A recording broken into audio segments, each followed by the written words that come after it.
জাহেলিয়াত যদি মূর্খতা হয় তাহলে বাই ডিফল্ট ইসলাম হচ্ছে জ্ঞান।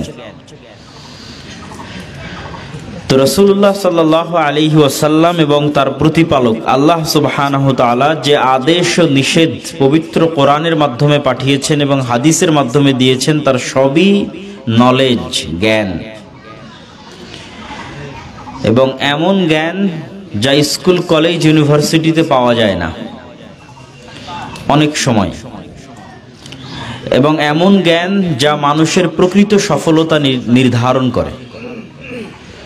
দেখা যাচ্ছে আমাদের স্কুলে, আমাদের কলেজে, আমাদের ইউনিভার্সিটিতে আমরা যে জ্ঞান পাচ্ছি, সেই জ্ঞানটা আমাদের সাময়িক এবং ক্ষণস্থায়ী সফলতা এনে দিতে পারবে, যেটিকে আমরা দুনিয়াবি সফলতা বলছি। কিন্তু প্রকৃত অর্থে সফলতা কোনটি? আল্লাহ সুবহানাহু ওয়া তাআলা পবিত্র কোরআন মাজিদে বলেন, ফামান যুহযিহা আনিন নার ওয়া উদখিলাল জান্নাহ ফাকাদ ফাজ। যাকে যে ব্যক্তি দেখবে যে কিয়ামতের মাঠে তাকে জাহান্নামের আগুন থেকে দূরে সরিয়ে দেওয়া হচ্ছে এবং দেখবে যে তাকে জান্নাতে যেতে দেওয়া হচ্ছে, যে ব্যক্তি কিয়ামতের মাঠে দেখবে যে তাকে জাহান্নামের আগুন থেকে দূরে সরিয়ে নেওয়া হচ্ছে এবং জাহান্নামে ঢোকার পারমিশন দেওয়া হচ্ছে, সে ব্যক্তি হচ্ছে প্রকৃত সাকসেসফুল, প্রকৃত সফল ক্যারিয়ার গঠন করেছে। আমাদের বস্তুবাদী দুনিয়ার ভাষায় সাকসেসফুল ক্যারিয়ার, সফল ক্যারিয়ার কে গঠন করেছে? যে দেখবে কিয়ামতের মাঠে তাকে জাহান্নাম থেকে সরিয়ে জান্নাতে ঢুকতে দেওয়া হচ্ছে, সে সফল।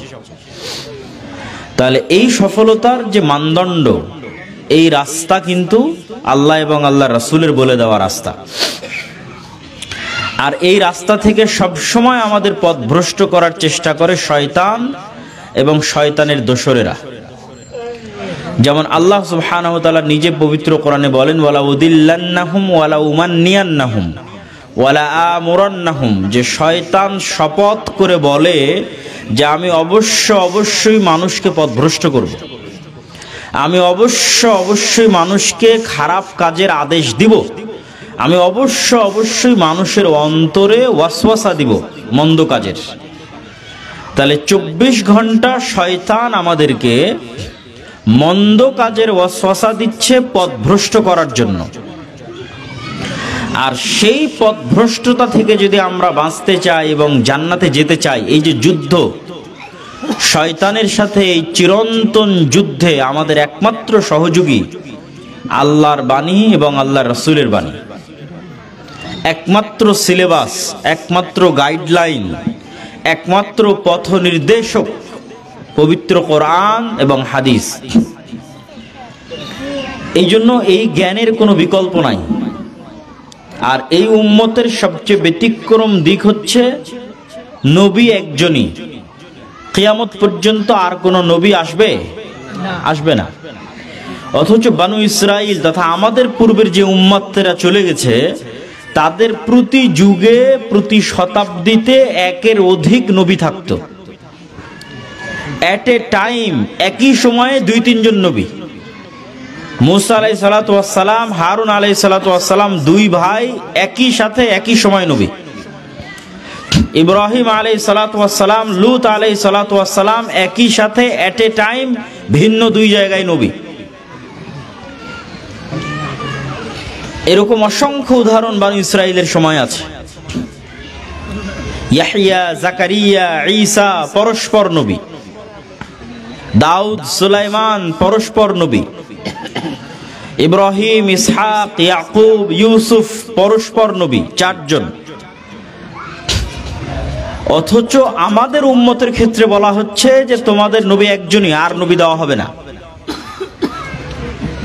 এবং দীর্ঘ 1500 বছর অতিক্রম হয়ে গেছে, আর কোনো নবী আসেনি। তাহলে সেক্ষেত্রে যেখানে অন্য উম্মতের প্রত্যেক যুগে নবী লাগতেছে, তাহলে এই উম্মতে যদি নবী একজন হয়, তাহলে এই উম্মতের প্রত্যেক যুগে নবীর কাজ কারা করবে? সেটারও তো অল্টারনেটিভ থাকতে হবে। কেননা মানুষ তো পথভ্রষ্ট হবেই, শয়তান ইবলিস তো কন্টিনিউয়াস কাজ করতেছে, সে তো আর অবসরে যায়নি।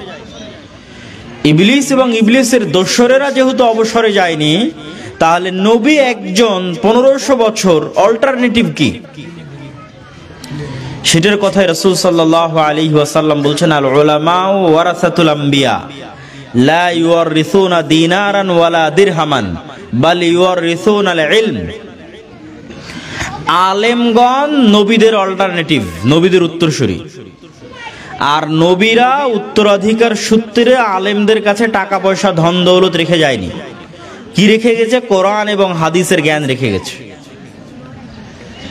যখন বাবা মারা যায় তখন আমরা ওয়ারিশান সার্টিফিকেট বের করে আমাদের নামে জমি খারিজ করি। তো ওয়ারিশান, ওয়ারিস উত্তরাধিকার, মানে আপনার বাবার রেখে যাওয়া সম্পত্তির আপনি উত্তরাধিকার। তো আলেমরা নবীদের কিসের উত্তরাধিকার? নবীরা তো কোনো সম্পদ রেখে যায়নি। আলেমরা নবীদের রেখে যাওয়া জ্ঞানের উত্তরাধিকার। তাহলে গত 1500 বছর এখনো পৃথিবীতে দিন টিকে আছে। বগুড়ার মতো এই বড় পাথার বালিয়া দিঘির মাটিতেও 5-10 জন, 15-20 জন, 100 জন, 1000 জন মানুষ পাওয়া যাবে যারা দিনের উপর আমল করার চেষ্টা করছে, সুন্নাত এবং কোরআন অনুযায়ী চলার চেষ্টা করছে। এগুলোর জন্য বড় পাথার বালিয়া দিঘিতে কোনো নবী আসেনি, বাংলাদেশে কোনো নবী আসেনি, কিন্তু নবীদের অল্টারনেটিভ আলেমরা কন্টিনিউয়াস কাজ করে গেছে এবং এখনো কাজ করে যাচ্ছে। তাহলে এই দিনের দুর্গ হচ্ছে জ্ঞান এবং জ্ঞান চর্চার কারখানা। এটাই দিনের টিকে থাকার দুর্গ। এবং ঐতিহাসিকভাবে বিশ্লেষণ করলে দেখা যায় যে মুসলমানদের যখন পতন হয়েছে স্পেনে, মুসলমানদের যখন পতন হয়েছে মায়ানমারে, মুসলমানদের যখন পতন হয়েছে ভারত উপমহাদেশে, এই প্রত্যেকটা পতনের যে ইতিহাস, এগুলোর যদি তুলনামূলক পর্যালোচনা করা যায় তাহলে দেখবেন যে স্পেনে ইসলামের বা মুসলমানদের পতনের পর আর এখন পর্যন্ত ইসলাম ফিরে আসেনি। এখনো বাই বর্ণ কিছু মুসলিম স্পেনে বসবাস করে, কিন্তু সেভাবে ইসলামের চর্চা নাই। মুসলমানদের তৎকালীন বিশ্বের সবচেয়ে বড় মসজিদ কর্ডোভা মসজিদ, যা বর্তমান বিশ্বের 3য় বৃহত্তম মসজিদ এবং যা বর্তমান বিশ্বের সবচেয়ে বড় ক্যাথিড্রাল বা গির্জা।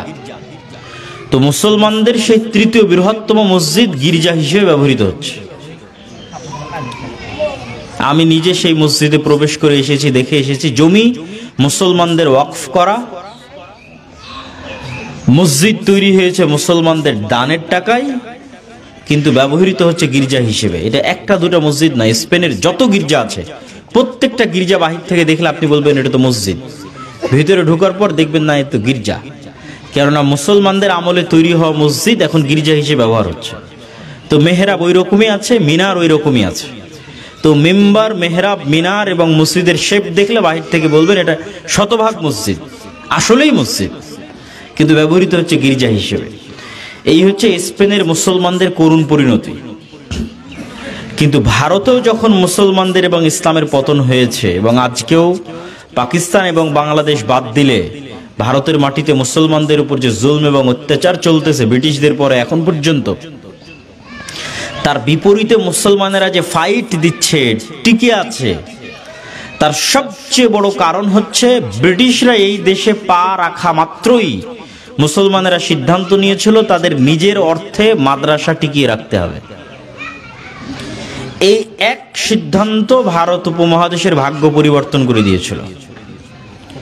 ভারত উপমহাদেশের আনাচে কানাচে নতুন করে মুসলমানেরা জমি ওয়াকফ করে মাদ্রাসা প্রতিষ্ঠা শুরু করে। আগে মাদ্রাসা ছিল না তা নয়, কিন্তু আগে সরকারি অর্থে চলতো। মুসলমানেরাও জমি ওয়াকফ করত, বাদশারাও জমি মাদ্রাসার নামে দিয়ে দিত। বাদশাহ আলমগীরের সময়ে পুরো ভারত উপমহাদেশের 5 ভাগ জমির 1 ভাগ মসজিদ মাদ্রাসার নামে ওয়াকফ ছিল। কিন্তু এগুলো সব জমি ব্রিটিশরা লাখেরাত সম্পত্তি বাজেয়াপ্তকরণের নামে সব জমি নিজেদের অধীনে নিয়ে নেয় এবং জমিদারদের মধ্যে বন্টন করে দেয়। ফলত একদিনেই মসজিদ মাদ্রাসা জমিবিহীন হয়ে যায়, শিক্ষা ব্যবস্থা কন্ট্রোলের বাইরে চলে যায়। তখন মুসলমানেরা সিদ্ধান্ত নেয় আমরা আবার নতুন করে জমি ওয়াকফ করব এবং আমাদের অর্থায়নে আমরা মাদ্রাসা পরিচালনা করব। এই চেষ্টার কারণে এখন পর্যন্ত ভারত উপমহাদেশে দিন ন্যূনতম পর্যায়ে হলেও টিকে আছে এবং ততদিন টিকে থাকবে যতদিন মুসলমানেরা আলেম তৈরির এই কারখানাগুলোকে টিকিয়ে রাখবে। কেননা জাতি টিকে থাকার জন্য নবী লাগে, নবী নাই তো অল্টারনেটিভ কি? আলেম। আলেমও যেই দিন তৈরি হবে না সেই দিন মুসলমানদের আর কোনো ভবিষ্যৎ নাই। রাসূলুল্লাহ সাল্লাল্লাহু আলাইহি ওয়াসাল্লাম বলেন, আল্লাহ সুবহানাহু ওয়া তাআলা লা ইয়ানতাজিউল ইলম, জ্ঞানকে ছিনিয়ে নেবেন না। যে মুসলমানদের মধ্যে জ্ঞান আছে আল্লাহ সুবহানাহু ওয়া তাআলা জোর করে জ্ঞান উঠিয়ে নিলেন, না, এটা হবে না। বরং আলেমদের মৃত্যুর মাধ্যমে জ্ঞানকে উঠিয়ে নেওয়া হবে। মানে মুসলমানদের মধ্যে আর কোনো আলেম তৈরি হবে না, তখন অটোমেটিক জ্ঞান উঠে যাবে। যেহেতু মুসলমানের সন্তানেরা আর মাদ্রাসায় পড়বে না, মুসলমানেরা আর মাদ্রাসা চালাবে না, তো বাই ডিফল্ট আর আলেম তৈরি হবে না, তো আল্লাহ জোর করে তো আর ইলম উঠিয়ে নিচ্ছে না। মুসলমানেরা যেহেতু জ্ঞান শিখছে না, আলেম তৈরি হচ্ছে না, তখন একটা সময় ইলম উঠে যাবে। এবং কিয়ামতের পূর্ব মুহূর্তে কি হবে? কিয়ামতের পূর্ব মুহূর্তে ইউরফাউল ইলম, জ্ঞান এভাবে উঠে যাবে। আর মূর্খতা বর্ষিত হবে পৃথিবীতে, বর্ষণ হবে মূর্খতার। এবং ইসলাম বিরোধী প্রত্যেকটা কাজই মূর্খতা, অজ্ঞতা। এবং যখনই মানুষ নলেজের ডেপথে চলে যাবে তখন সে বের করতে পারবে, হ্যাঁ আমি ইসলাম বিরোধী যে কাজটা করতেছি এটা মূর্খতা এবং এটা অজ্ঞতা। আর এর বিপরীতে ইসলাম আমাকে যে আদেশ এবং নির্দেশ দিয়েছে সেটা জ্ঞানের বহিঃপ্রকাশ, সেটা যে কোনো বিষয় হোক না কেন। তো কি বলছিলাম, রাসূল সাল্লাল্লাহু আলাইহি ওয়াসাল্লাম বলছেন, ফাইদা লাম ইয়াবকা আলিমান, যখন আর কোনো আলেম পৃথিবীতে বাকি থাকবে না, ইত্তাখাযান নাস রুউসান জুহালা, তো নবীরা থাকলে নবীদের নেতা মানত, নবীদের অল্টারনেটিভ আলেমরা থাকলে তাদের কাছে যেত জ্ঞান অর্জনের জন্য। আলেমরা যখন থাকবে না তখন মুসলমানদের নেতা হবে অজ্ঞ আর মূর্খরা। ফাদাল্লু ওয়া আদাল্লু, এই অজ্ঞ মূর্খ নেতারা নিজেরাও পথভ্রষ্ট হবে, মুসলমানদেরকেও পথভ্রষ্ট করবে। তাহলে মাদ্রাসাকে যদি আমরা এই পুরো বাক্যের সারমর্ম বলতে পারি, তাহলে মাদ্রাসা হচ্ছে মুসলমানদের দুর্গ, ইসলামের দুর্গ। জাতিগতভাবে মুসলমানদের রক্ষা করতে চাইলে মাদ্রাসা লাগবে, এবং জ্ঞান হিসেবে, দিন হিসেবে ইসলামকে রক্ষা করতে চাইলে মাদ্রাসা লাগবে। কেননা আমাদের আলেম ওলামা লাগবে যারা আমাদের দিক নির্দেশনা দেবে, পথ প্রদর্শন করবে। সম্মানিত উপস্থিতি, আর আমাদের যে উদ্যোগ, এই উদ্যোগের পিছনের কিছু ব্যাকগ্রাউন্ড বলে আমরা আপনাদের উদ্দেশ্যে কিছু নসিহা, উপদেশ এবং আমাদের করণীয় সেগুলো তুলে ধরবো ইনশাল্লাহ। আমাদের এই উদ্যোগের ব্যাকগ্রাউন্ড হচ্ছে মূলত মক্তব দিয়ে শুরু আমাদের দাওয়াতি কার্যক্রম। তো মক্তব ভিত্তিক কার্যক্রম শুরু করার আগেও স্বাভাবিকভাবে আমি প্রায় 40টা মসজিদ ভিত্তিক দাওয়াতি সফর দিয়েছিলাম, যখন উদ্দেশ্য মক্তব ছিল না, এমনি দাওয়াতি সফর। বগুড়াতেও এসেছিলাম, জয়পুরহাটেও এসেছিলাম, বগুড়ার যেটা শহরের মধ্যে মসজিদ আছে সেখানে এসেছিলাম, ওই 40টা মসজিদ সফরের মধ্যে। তখন মক্তবের বিষয়টা সেভাবে মাথায় ছিল না, কিন্তু এই মসজিদগুলো সফর করতে গিয়ে দেখা গেল যে অনেক মসজিদে মক্তব নাই, বন্ধ, অথবা অনেক মসজিদে চললেও কমিটি বা স্থানীয় লোকজন সেটিকে গুরুত্ব দেয় না, গুরুত্বহীনভাবে চলে। তো আমার কাছে মনে হলো শতভাগ মুসলমানকে দিন শেখানোর একমাত্র মাধ্যম হচ্ছে মসজিদকে আবাদ করা। মাদ্রাসা দিয়ে আলেম তৈরি করা যাবে, শতভাগ মুসলমানের সন্তানকে দিন শেখানো যাবে না। কেন, আলেম তো আর সবাই হবে না। সবাই যদি আলেম হয় তো ডাক্তার, ইঞ্জিনিয়ার কে হবে? রিক্সা চালক, কৃষক কে হবে? পৃথিবী তো চালাতে হবে। আল্লাহর সিস্টেম এটা নয়। আল্লাহর সিস্টেম হচ্ছে পৃথিবী পরিচালনার জন্য আল্লাহ মানুষের মধ্যে ক্যাটাগরি দিয়ে রেখেছেন। এই জন্য স্থায়ীভাবে আল্লাহ কাউকে ক্ষমতা দেয় না। আল্লাহ সুবহানাহু ওয়া তাআলা নিজেই কোরআনে বলছেন, ওয়ালাউলা দাফউল্লাহিন নাস বা'দাহুম বিবা'দ লাফাসাদাতিল আরজ, আল্লাহ যদি এক বাদশাকে দিয়ে আরেক বাদশাকে না সরাতো, তাহলে পৃথিবীতে এক বাদশা যদি দীর্ঘদিন থাকতো তাহলে জুলমে পৃথিবী পরিপূর্ণ হয়ে যেত। তো এটাই আল্লাহর সিস্টেম, যে আল্লাহ কাউকে স্থায়ীভাবে, হ্যাঁ সে 1000 বছর সে রাজত্ব করবে, এরকম আল্লাহ সুবহানাহু ওয়া তাআলা করেন না। এরকমই সিস্টেম আছে, উত্থান আছে, পতন আছে, উত্থান আছে, পতন আছে। তো সবাই আলেম হবে এটা না। তাহলে যেহেতু সবাই আলেম হবে না, কিন্তু সবাইকে তো জান্নাতে যেতে হবে, তার মানে সবাইকে ন্যূনতম দিন তো শিখাই লাগবে, নাহলে তো জাহান্নামে চলে যাবে। তাহলে যতটুকু দিন শিখা মুসলমানের জন্য ফারজে আইন জান্নাতে যাওয়ার জন্য, ওই দিন মসজিদেই শিখানোর ব্যবস্থা করতে হবে। যেহেতু সবাই মাদ্রাসায় আসবে না, যেহেতু সবাই আলেম হবে না। আর সেটার জন্যই আমাদের পূর্বপুরুষরা তৈরি করেছিলেন মক্তব ভিত্তিক দিন শিক্ষা, মসজিদ ভিত্তিক মক্তব, যেটা আজকে অবহেলিত। তো আমাদের এই রিয়েলাইজেশন থেকে আমরা মক্তব চালু করার প্রতি উৎসাহ দিতে গিয়ে আরো 300 মসজিদ সফর করি। এগুলো সব ফি সাবিলিল্লাহ সফর। এরকম নয় যে গেলাম, মানুষ হাদিয়া দিল, পথ খরচ পাঠিয়ে দিল, এটা না। ওরকম 300টা জালসা সম্মেলন করলে মানুষের কাছে অনেক হাদিয়া পাওয়া যেত। কিন্তু জালসা সম্মেলন করে হাদিয়া পাওয়া যাবে ঠিক আছে, কিন্তু দেশ ও জাতির জন্য গঠনমূলক কোনো একটা কাজ করা, এটা আধা ঘন্টার 1 ঘন্টার জালসায় হয় না। না হলে আমি আপনার এই বড় পাথার বালিয়ে দিঘি মাদ্রাসার জালসায় আসলাম না, আর আজকে এমনি চলে আসলাম। কেননা আমি জানি আজকের আশাটাতে আমি দিক নির্দেশনা দিতে পারবো, গঠনমূলক একটা কাজে সহযোগিতা করতে পারবো। সেই গঠনমূলক একটা স্থায়ী কাজ হচ্ছে মাদ্রাসা, আর গঠনমূলক একটা স্থায়ী কাজ হচ্ছে মসজিদ ভিত্তিক মক্তব। তো যখন আমরা মসজিদ ভিত্তিক মক্তবের প্রতি উৎসাহ দিয়ে আরো এরকম 300টা মসজিদ সফর করলাম, তখন দেখা গেল যে মক্তবগুলোর কোনো নির্ধারিত সিলেবাস নাই। মক্তবের শিক্ষকেরা এক একজন এক একভাবে এক এক মতো পড়াচ্ছে, সেইটাকে তদারকি করার কোনো ওয়ে আমাদের কাছে নাই। তখন আমরা সিলেবাস তৈরি করলাম, সিলেবাস তৈরি করে প্রশিক্ষণ দেওয়া শুরু করলাম, এবং আলহামদুলিল্লাহ ঈদুল ফিতরের আগ পর্যন্ত আমাদের হিসাব ছিল প্রায় 500 মক্তবের শিক্ষককে আমরা ট্রেনিং দিয়েছি আলহামদুলিল্লাহ। ঈদের পরে আরো 2টা ব্যাচ হয়ে যাচ্ছে, একটা হয়ে গেছে আর একটা চলমান আছে, সেটার হিসাব এখনো পাইনি আরো কত নতুন শিক্ষক ট্রেনিং নিল। এবং এই 500 শিক্ষকের ট্রেনিং এর যাতায়াত খরচও আমাদের উপর, থাকা খাওয়া খরচও আমাদের উপর, যাতে মসজিদ কমিটি বা গ্রামের লোক না বলতে পারে এবং ইমাম সাহেব অজুহাত না দিতে পারে কেন যাব, টাকা কে দিবে। তো যাতায়াত খরচও আমরা, থাকা খাওয়া খরচও আমরা, এবং মক্তবের শিক্ষকদের, মক্তবের ছাত্রদের বইও আমরা। যে কায়দা বইটা তারা পড়বে সেই বইটাও তাদেরকে বিনামূল্যে বিতরণ করা, 500টা মক্তব পর্যন্ত আমরা বিতরণ করেছি আলহামদুলিল্লাহ। তবে আমরা এরকম কোনো ওয়াদা করিনি যে তাদেরকে আমরা অর্থনৈতিক সহযোগিতা করব, এরকম কোনো ওয়াদা করিনি। আমরা বলেছিলাম একদম অসহায় দরিদ্র চলতে পারে না এরকম 2-1টা মক্তবকে আমরা হেল্প করবো ইনশাল্লাহ, এবং করেছিও করছিও।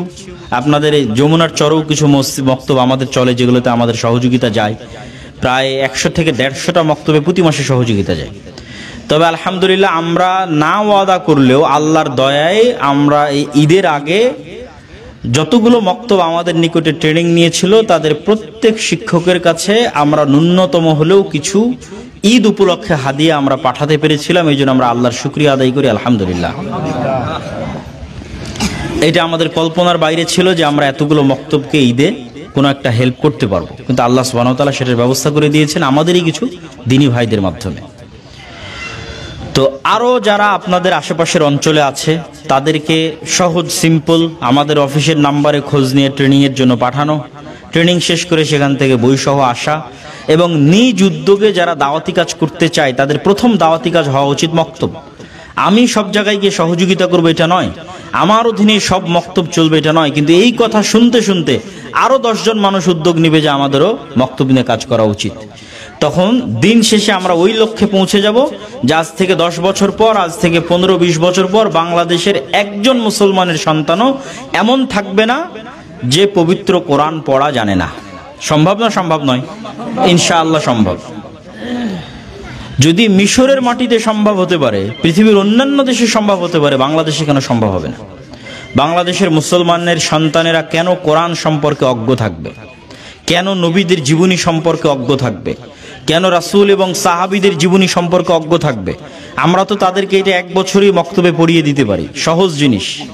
সুতরাং শতভাগ মুসলমানের সন্তানকে দিন শিখানোর এই কাজটাই দাওয়াতি কাজের সবচেয়ে বড় কাজ। তারপরে আমরা দ্বিতীয় যে উদ্যোগটা গ্রহণ করি সেটি হচ্ছে আমরা দেখি যে গ্রামগঞ্জে মক্তবের চাইতে আরেকটু শক্তিশালী প্রতিষ্ঠান হচ্ছে মাদ্রাসা।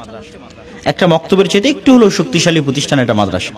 একটা মক্তবের পিছনে যতটা পাওয়ারফুল কমিটি আছে তার চেয়ে আরেকটু শক্তিশালী পাওয়ারফুল কমিটি মাদ্রাসার পিছনে আছে, কেন মাদ্রাসা বড় প্রতিষ্ঠান।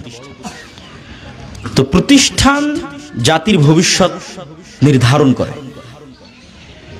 এটা আমি আমার বহু বক্তব্য বহু আলোচনায় তুলে ধরেছি যে প্রতিষ্ঠানের গুরুত্ব কতটুকু।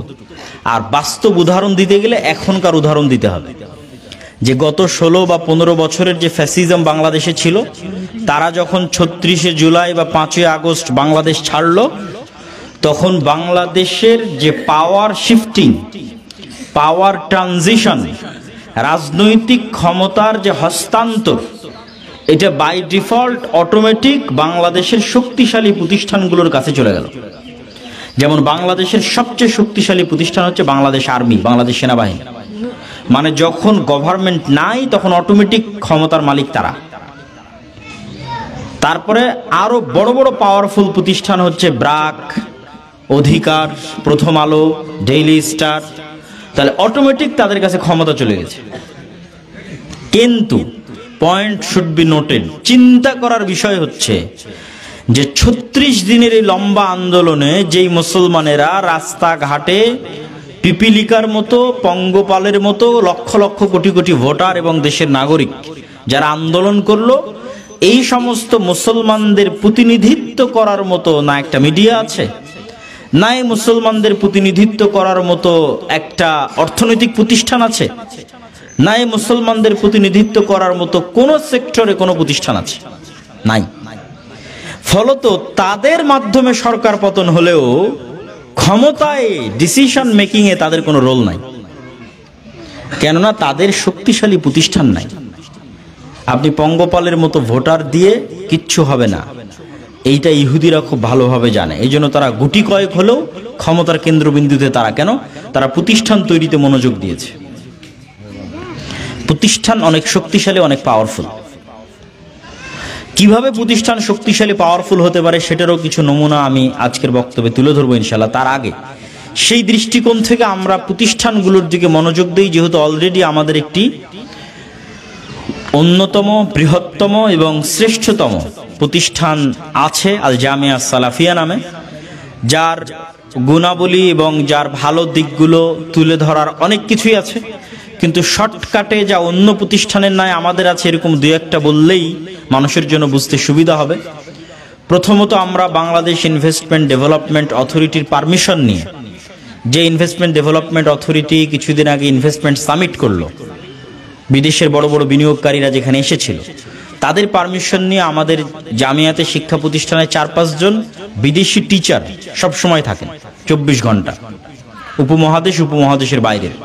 এইটা একটা ব্যতিক্রম দিক। তারা আমাদের সিলেবাস প্রণয়ন থেকে শুরু করে, শিক্ষার মানোন্নয়ন থেকে শুরু করে, যে মাসিক আল ইতিসাম আপনারা পড়েন, সেই মাসিক আল ইতিসামের ফতোয়া থেকে আমি জানি না এখানে আসে কিনা, আসে না, যতবা যারা যারা পান না তারা আজকেও নিতে পারেন, গাড়িতেও এসেছে এবং ওখানেও দেখতে পাচ্ছি কিছু ভাই রেখেছে মনে হচ্ছে, নেওয়ার চেষ্টা করবেন। আমার নিয়মিত লেখনী মাসিক আল ইতিসামে যায়, গতানুগতিক সমকালীন যত বিষয় আছে সব বিষয়ের লেখনী মাসিক আল ইতিসামে থাকে।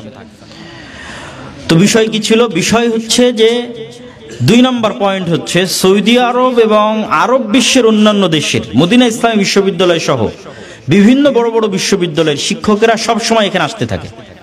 গত 1 বছরে 12 জনের অধিক বিদেশি শিক্ষক, যেগুলো সৌদি আরব এবং মদিনা ইসলামী বিশ্ববিদ্যালয়ের জামিয়া সালাফিয়াতে দার্স দিয়েছেন। কেউ 4 মাস, কেউ 1 মাস, কেউ 1 সপ্তাহ। রমজানে একজন পুরো 1 মাস ব্যাপী দার্স দিয়ে গেছেন। রমজানের পরে এই কিছুদিন আগে, 2-3 দিন আগে একজন 3 দিন দার্স দিয়ে গেলেন। আমাদের এই সফর শুরু করা অবস্থাতেই তারা এসেছিলেন। তো এই ব্যতিক্রম দিকটা আপনি জামিয়া সালাফিয়াতে পাবেন এবং তাদের কারণে জামিয়া সালাফিয়ার শিক্ষার মানের পরিবেশ আমূল পরিবর্তন হয়ে গেছে। এখন আরাবিয়ান টিচাররা আসলে বলে যে অন্য প্রতিষ্ঠানে গেলে বক্তব্য দেওয়ার পর অনুবাদ করার জন্য অনুবাদক লাগে, কিন্তু জামিয়া সালাফিয়ার ছাত্রদের সামনে আর আরবিতে দার্স দিলে আর অনুবাদক লাগে না। কেন? জামিয়া সালাফিয়ার ছাত্ররা আরাবিয়ান টিচারদের কাছ থেকে এত বেশি দার্স শুনেছে এবং তারা আরবি বলতে এবং শুনে বুঝতে এতটা ফ্লুয়েন্ট যে আর মুতারজিম বা অনুবাদক লাগে না। এখন তারা সরাসরি ছাত্রদের দার্স দেয়, ছাত্ররাও সরাসরি আরবিতে প্রশ্ন করে। যেটা আমরা ঘোষণা দিয়েছিলাম যে আমরা চাই মদিনা ইসলামী বিশ্ববিদ্যালয়ের অল্টারনেটিভকে বাংলাদেশের মাটিতে প্রতিষ্ঠা করতে, এটা আমাদের স্বপ্ন। আর স্বপ্ন পূরণের চেষ্টা করব আমরা, তৌফিক দিবে কে? আল্লাহ সুবহানাহু ওয়া তাআলা। আমরা চাই যে এই দেশে জ্ঞানের একটা হাব তৈরি হোক এবং আমরা যেমন দিনের জ্ঞানের হাব তৈরি করার চেষ্টা করছি, ডক্টর ইউনূসেরও উচিত এই দেশে দুনিয়াবি জ্ঞানের হাব তৈরি করার চেষ্টা করা। যেমন ভারতের বেঙ্গালোরে টেকনোলজি এবং সায়েন্সের উপর বড় বড় কোম্পানিগুলো তাদের হাব তৈরি করে রেখেছে। আপনি বলতে পারেন আমেরিকার সেকেন্ড সিলিকন ভ্যালি ভারত উপমহাদেশে হচ্ছে বেঙ্গালোর, কিন্তু বাংলাদেশ কিন্তু সেই জায়গায় অনেক পিছিয়ে।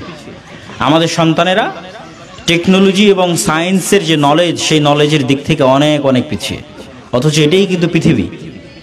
এআই, চ্যাট জিপিটি, এগুলো হচ্ছে মানুষের কাজকে এখন সহজ করে দিয়েছে। এমন কিছু নাই যা তারা করতে পারে না, কিন্তু সেটার থেকে আমাদের পিছিয়ে থাকা মানে আমরা সব কিছু থেকে পিছিয়ে থাকছি। তো আমরা চেষ্টা করছি দিনের ক্ষেত্রে আমরা এই বাংলাদেশের মাটিকে একটি জ্ঞানের কেন্দ্রে পরিণত করব। তার চেষ্টার একটি অংশ জামিয়া সালাফিয়া, তার চেষ্টার দ্বিতীয় অংশ হচ্ছে জামিয়া সালাফিয়ার সাথে এই সারা বাংলাদেশের ছড়িয়ে ছিটিয়ে থাকা গ্রামগঞ্জের শিক্ষা প্রতিষ্ঠানগুলোরও শিক্ষার মান বাড়ানোর চেষ্টা করা। আমাদের শিক্ষক দিয়ে ওই সমস্ত প্রতিষ্ঠানের শিক্ষকদের ট্রেনিং দেওয়ানো, আমাদের সিলেবাসে তাদের পাঠ প্রদানের ব্যবস্থা, মাঝে মধ্যে ফাইনাল পরীক্ষা, কোনো একটা স্টেজে গিয়ে ফাইনাল পরীক্ষা আয়োজনের ব্যবস্থা করা, তাদেরকে আমাদের প্রতিষ্ঠানে সরাসরি অধ্যয়নের সুযোগ দেওয়া, মাঝে মধ্যে ছাত্রদের বিভিন্ন কোর্সের বিনামূল্যে আয়োজন করা। এরকম অসংখ্য প্ল্যান এবং পরিকল্পনা নিয়ে আমরা সামনে আগাচ্ছি, যাতে জামিয়া সালাফিয়ার পাশাপাশি গ্রামগঞ্জের ছড়িয়ে ছিটিয়ে থাকা এই প্রতিষ্ঠানগুলো মানের দিক থেকে উন্নত হতে পারে। আর পরের যে বিষয়, সেটি হচ্ছে অর্থনৈতিক সহযোগিতার বিষয়। আমাদের কোনো ওয়াদা নয়, তবে চেষ্টা যে করব না তা কিন্তু নয়। যেমন মক্তবের জন্য আমরা সবসময় চেষ্টা করি, যতগুলো প্রতিষ্ঠান আমাদের সাথে অধিভুক্ত হবে, আমাদের সৎ নিয়ত থাকবে, আন্তরিক নিয়ত থাকবে যে এই সমস্ত প্রতিষ্ঠানগুলোকে অর্থনৈতিকভাবে সহযোগিতা করার জন্য আমরা চেষ্টা করব। তৌফিক দেওয়ার মালিককে আল্লাহ সুবহানাহু ওয়া তাআলা। আমরা কোনো সময় কল্পনাই করিনি যে 500টা মক্তবকে আমরা রমজানে কোনো সহযোগিতা দিতে পারবো। আল্লাহ ব্যবস্থা করে দিয়েছে। তো আমরা যদি চেষ্টা করি, আল্লাহ সুবহানাহু ওয়া তাআলা ব্যবস্থা করেও দিতে পারে, আর তার রহমত এবং দয়ার অভাব নাই। তবে আমাদের ওয়াদার অংশটা কি? লজিস্টিক সাপোর্ট, জ্ঞানগত এবং শিক্ষাগত উন্নয়নের জন্য। যেমন আমার আজকের আশা, এটাও একটা সহযোগিতা, ফি সাবিলিল্লাহ সহযোগিতা। যে হয়তো অন্য কোনো সময় জালসা সম্মেলনে যদি আমি আসতাম, তাহলে হয়তো আপনাকে পথ খরচ দিতে হতো, অনেক কিছু চিন্তা করতে হতো। আর আজকে সম্পূর্ণরূপে ফি সাবিলিল্লাহ আমি আপনার প্রতিষ্ঠানে এসেছি, যাতে আপনার প্রতিষ্ঠানকে সহযোগিতা করতে পারি। এটা একটা সহযোগিতার অংশ। এই জায়গায় আরও কত মানুষ দেখা যাচ্ছে জালসা চাচ্ছে, সম্মেলন চাচ্ছে, জুমার খুতবা চাচ্ছে, সেটাকে বাদ দিয়ে প্রতিষ্ঠান কেন্দ্রিক এই সফরগুলোকে আমরা প্রায়োরিটি দিচ্ছি, এবং এই সহযোগিতা অব্যাহত থাকবে ইনশাআল্লাহ। আল্লাহ সুবহানাহু ওয়া তাআলা আমাদের এই প্রতিষ্ঠানগুলোকে কবুল করুক, বলেন আল্লাহুম্মা আমিন। এবার বক্তব্যের শেষে দুই একটা পয়েন্ট বলি যে প্রতিষ্ঠান শক্তিশালী হবে কিভাবে। প্রথমত, প্রতিষ্ঠান শক্তিশালী হবে 1 নাম্বার জ্ঞানগত এবং শিক্ষাগত একাডেমিক মানোন্নয়নের মাধ্যমে প্রতিষ্ঠান শক্তিশালী হবে। 2 ও 3 নাম্বার শক্তিশালী হবে প্রতিষ্ঠান যেহেতু জনগণের সহযোগিতায় চলে, সেহেতু জনগণের সাথে কানেক্টিভিটি। জনগণের সাথে কানেক্টিভিটির একটা বড় অংশ জনগণ থেকে শুধু সহযোগিতা নেওয়া নয়, জনগণকে সহযোগিতা করা। ওই জনগণকে যে আপনি সহযোগিতা করবেন, সেটার টাকাও জনগণই আপনাকে দিবে, কিন্তু উদ্যোগ নিতে হবে। উদ্যোগ নিলে ব্যবস্থা হয়ে যাবে। 3, জনগণের সহযোগিতার আরেকটি বিষয় আপনাদেরকে দাঁড়াতে হবে, সেটি হচ্ছে সামাজিক অন্যায় অনাচারের বিরুদ্ধে আওয়াজ উঠানো। সামাজিক অন্যায় এবং অবিচারের বিরুদ্ধে আওয়াজ উঠানো, এটাও জনগণের প্রতি আপনার দায়বদ্ধতা, যেহেতু জনগণ আপনার প্রতিষ্ঠানকে সহযোগিতা করে। এবং এই 2 জায়গাতেও কিন্তু আমরা কাজ শুরু করেছি। যেমন অর্থনৈতিক সহযোগিতার ক্ষেত্রে আমরা শুরু করেছি কর্জে হাসানা ফান্ড, এবং আমাদের এই কর্জে হাসানা আমরা শুরুতেও ঘোষণা দিয়েছি, আজকেও ঘোষণা দিচ্ছি যে আমাদের পরিচালিত মক্তব এবং আমাদের আল জামিয়া সালাফিয়ার আওতাভুক্ত অধিভুক্ত প্রতিষ্ঠানগুলোর মাধ্যমেই বিতরণ করা হবে। এটাও এই প্রতিষ্ঠানগুলোকে এক প্রকার সহযোগিতা করা। আমরা মাদ্রাসাকে সেটা দিব না, সাধারণ জনগণকেই দিব, কিন্তু সাধারণ জনগণ সেই সহযোগিতাটা পাবে এই সমস্ত শিক্ষা প্রতিষ্ঠান এবং এই সমস্ত মক্তবকে কেন্দ্র করে। আমরা পরীক্ষামূলকভাবে চালু করেছি, 15-20 জনের উপর পরীক্ষামূলকভাবে প্রয়োগ করা হচ্ছে। তারপর এটার সিস্টেমটা ডেভেলপ হয়ে গেলে এটা সকলের জন্য আমরা উন্মুক্ত করে দেব অচিরেই, অতি দ্রুত সময়ের মধ্যে ইনশাআল্লাহ। এবং সকলের জন্য বলতে আমাদের এই সমস্ত শিক্ষা প্রতিষ্ঠান এবং এই সমস্ত মক্তবের জন্য। এটার সাথে আপনাদেরকেও যুক্ত হতে হবে। যে আপনি আপনার অঞ্চলের গরিব দুঃখী অসহায় মানুষের পাশে মাদ্রাসার পক্ষ থেকে দাঁড়াবেন, ওই টাকাটাও জনগণ দিবে, চিন্তা করার দরকার নাই, দুশ্চিন্তার কিছু নাই। কিন্তু এটা আপনার মাদ্রাসাকে এম্পাওয়ার করবে, পাওয়ারফুল করবে। 2 নম্বর হচ্ছে আপনি সামাজিক অন্যায় এবং অবিচারের বিরুদ্ধে দাঁড়াবেন। সেটার দ্বারা আমি কি বুঝাচ্ছি? সেটার দ্বারা গ্রামগঞ্জে গান বাজনা চলে সেটা বাধা দিবেন, এটা বুঝাচ্ছি না। গ্রামগঞ্জে মানুষ সালাত আদায় করে না, তাদেরকে সালাত আদায়ের জন্য ডাকবেন, এটা বুঝাচ্ছি না। এটা তো আছেই, এটা তো করবেনই। কিন্তু মানুষের সাথে সম্পৃক্ত, হক নষ্ট হয়, জুলম হয়, অত্যাচার হয়, এরকম যে কোনো অন্যায় এবং অবিচারের বিরুদ্ধে মাদ্রাসার পক্ষ থেকে অন্তত আওয়াজ উঠানো উচিত, অন্তত বলা উচিত এটা অন্যায়। এটা আপনাকে অদৃশ্য পাওয়ার দিবে। যে কোনো ব্যক্তি ন্যায়ের পক্ষে দাঁড়াবে, ন্যায় এবং সত্যের নিজস্ব একটা শক্তি আছে, ওই শক্তিটাও সে পেয়ে যাবে। ধরেন মাদ্রাসার আমার নিজস্ব একটা শক্তি আছে, কিন্তু এই শক্তিটা বাড়বে কি আমি যখন সত্য এবং ন্যায়ের শক্তিটাও আমার সাথে নিয়ে ফেলবো। যে অমুক গ্রামে একজন পুকুর খনন করতেছে, মাছ চাষ করবে, তো কোনো রাজনৈতিক দলের নেতা এসে বলতেছে 50,000 টাকা চাঁদা না দিলে এখানে সে পুকুর খনন করতে দিবে না। অথবা একটা ছেলে কোথাও কারখানা স্থাপন করতেছে, তো স্থানীয় মেম্বার চেয়ারম্যান এসে বলতেছে তাকে কিছু হাদিয়া না দিলে সে এটা করতে দিবে না, এটা অন্যায়। তাহলে মাদ্রাসা কি করবে? মাদ্রাসা তার জায়গা থেকে এই কাজটা যে অন্যায় হচ্ছে এতটুকু আওয়াজ অন্তত উঠাবে। এই আওয়াজটাই মাদ্রাসাকে পাওয়ারফুল করবে। জনগণকে অর্থনৈতিক সহযোগিতায় মাদ্রাসাকে পাওয়ারফুল করবে। আবার মাদ্রাসার শিক্ষাগত মান উন্নয়ন মাদ্রাসাকে পাওয়ারফুল করবে। এবং আমার শেষ টার্গেট হচ্ছে মাদ্রাসা তার যোগ্যতা অনুযায়ী, তার বড়ত্ব অনুযায়ী, ধরেন এই বড় পাথার বালিয়াদিঘি মাদ্রাসা মিনিমাম এতটুকু তো হতে পারবে যে এই বড় পাথারের যে স্থানীয় মেম্বার হবে তার চেয়ে পাওয়ারফুল হবে। এটা হচ্ছে সর্বনিম্ন, যে বড় পাথারের যে স্থানীয় মেম্বার হবে তার চাইতে মাদ্রাসারই পাওয়ার থাকবে বেশি। মাদ্রাসা যেটা বলবে সেটাই হবে, মেম্বারকে ওইটাই করতে হবে। ওই অন্যায় বাধা না দিতে গেলে ওই পাওয়ার আসবে না। যেহেতু মেম্বার নিজেই মাদ্রাসার বার্ষিক সম্মেলনে 50,000 1 লাখ দেয়, সুতরাং মাদ্রাসা দ্বারা অন্যায় বাধা দিতে যাবে না, কিন্তু ওইটার থেকে বেরিয়ে আসতে হবে। মেম্বার হোক চেয়ারম্যান হোক, সে আমার মাদ্রাসায় সহযোগিতা করে কি করে না সেটা ব্যাপার না, অন্যায় হচ্ছে বাধা দিতে হবে। এটা মাদ্রাসাকে অদৃশ্য শক্তি দিবে শাসন ক্ষমতার ক্ষেত্রে। একটা মাদ্রাসার টার্গেট থাকতে হবে সে ইউনিয়ন চেয়ারম্যানের চেয়ে পাওয়ারফুল হবে। এমনও মাদ্রাসা আছে যে এমপির চেয়েও পাওয়ারফুল, আবার এমনও মাদ্রাসা আছে প্রধানমন্ত্রীর চেয়ে পাওয়ারফুল। তখন এই ধরনের শক্তিশালী প্রতিষ্ঠান যখন মুসলমানদের দাঁড়ায় যাবে, অর্থনৈতিক প্রতিষ্ঠান, শক্তিশালী মিডিয়া, শক্তিশালী দ্বীনি শিক্ষা প্রতিষ্ঠান যারা পাওয়ার প্র্যাকটিস করে, তখন দেখবেন আবার 15-20 বছর পর যখন এরকম ক্ষমতার পালাবদল হবে, তখন দেখবেন অটোমেটিক ক্ষমতা আপনাদের কাছে এসেছে। ভোট চাওয়া লাগবে না, ভোট দিয়ে ক্ষমতায় যাওয়া যায় না। ইসলাম ভোট দিয়ে বিজয় হওয়া সম্ভব নয়। বক্তব্যের শেষে, যেহেতু অত্র প্রতিষ্ঠান একটি দ্বীনি প্রতিষ্ঠান, আপনাদের সকলের সহযোগিতা দরকার। এবং দান এবং সাদাকা পৃথিবীর সবচেয়ে পাওয়ারফুল ইবাদত। কেন পাওয়ারফুল? আমি ঈদের খুতবাতেও বলে গেছি যে দান কেন পাওয়ারফুল। যে আপনি সমগ্র রমজান মাসে সিয়াম রাখলেন, ভুল ত্রুটির কাফফারার জন্য আল্লাহ বলছেন ফিতরা দাও, তথা রমজানে হওয়া ভুলের জিনিসটা আপনাকে ধন সম্পদ দান করে পূরণ করতে হচ্ছে। যারা হজে গেছেন, হাজি সাহেব আছে, এরকম আছেন এখানে হাজি সাহেব 2-1 জন, তো হাজি সাহেব যারা আছেন তারা খুব ভালোভাবে জানেন যে হজের মধ্যে যদি কোনো ভুল হয় তাহলে মুআল্লিম বলে দম দাও। দম দিতে টাকা লাগে, টাকা দিয়ে আপনার নামে একটা খাসি জবাই হবে, আপনার ওই ভুলের কাফফারা হয়ে যাবে। তো দুনিয়াতেই তো আল্লাহ সিস্টেম তৈরি করে রেখেছে যে আপনার ভুলের কাফফারা হবে টাকা দিয়ে। এই সিস্টেম কিয়ামতের মাঠেও চলমান থাকবে। আপনি দুনিয়াতে যা টাকা দান করে গেছেন, ওই দানের পাওয়ারে দুনিয়ার করা ভুলগুলো মাফ হতে থাকবে। বলেন আল্লাহু আকবার। তাহলে সে পাওয়ার অর্জন করার জন্য তো আগেই টাকা ব্যাংকে পাঠিয়ে রাখতে হবে।